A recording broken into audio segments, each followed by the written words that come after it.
Hello and welcome everyone to another Python 3 basics video. In this video we are going to talk about functions. So the idea of a function is it is a block of code that only runs when it is called. You can think of it as some code that is saved by you until you want to use it, and you can even use the code multiple times if you want. So let's create a function. Now creating a function is also called as defining a function. So let's define our function. So we type def, which is short for define, and the function name. Now you can name your function anything you want. So let's say example, and then round brackets, and then colon, and press enter. And you can see it indents itself, and whatever you type inside this indentation will belong to the example function. So let's print this is an example function, and let's print hello. Now let's run this code. Now if we run this code now, it will print nothing because we defined the function, we never called it. So let's call our function. To call the function, escape out of the indentation of the function and type the function name and the round brackets. Now let's run this code, and we see it prints this is an example function and the hello. Now we can even call the function multiple times. So let's say example, and let's run this, and we see it prints this is an example function and hello twice. So this is how you create and call a function. You can even pass some values to the functions. Now these values are called as parameters or arguments in programming terms. So let's say we want to add two numbers. So let's say def and add. So add is our function name, and inside the round brackets we will define the number of parameters. So let's say num1 and num2. So these are the two parameters, and these act similar to a variable. They store some values that we pass into them, and you can have as many parameters as you want. Let's say we have 3, we can have 4. Just separate them with a comma, but for this case we'll only have two variables or two parameters, and then colon and press enter. So let's print num1 and also print the addition.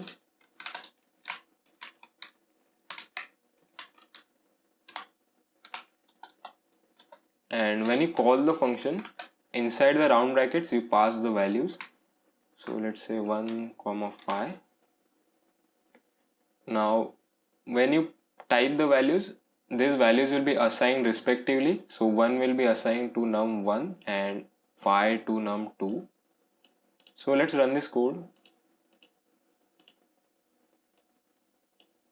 and you can see it prints num1, which is 6, which is 1, and then the addition, which is 6.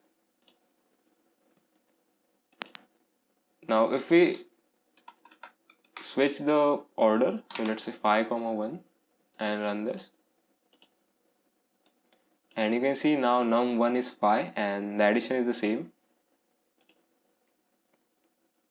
Now we can work around that by simply assigning the values manually. So num2 equals 5 and num1 equals 1.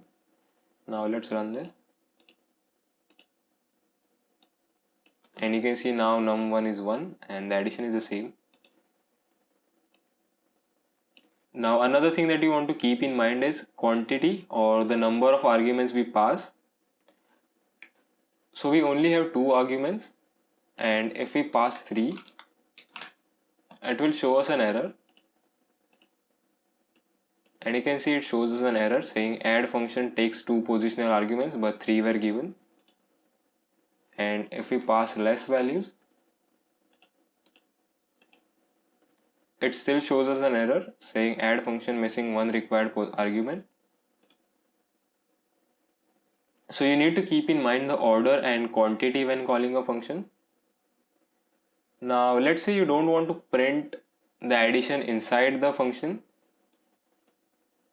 So to do that, we can use the return function. So let's say return num1 plus num2.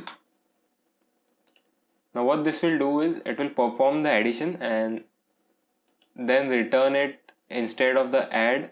So if we say add 1 comma 5, it will replace the add 1 comma 5. So let's say x equal. So this will be replaced by the addition of num1 plus num2, and x will contain the addition. So let's print x and let's run this. And you can see it prints num1 and the x, which now contains 1 plus 5 is 6. Now the return function also stops the execution of the function, and you can see after return, if you press enter, it automatically escapes the indentation. But if we force it to print something, so let's run this, and you can see it printed 1 and 6, but it neglected hello. So that's going to be all for this video. In the next video, we are going to look at function default parameters, and that allows us to kind of change the quantity. Anyways, if you have any questions, feel free to leave them in the comments below. And as always, thanks for watching, subscribe if you liked it, and until next time.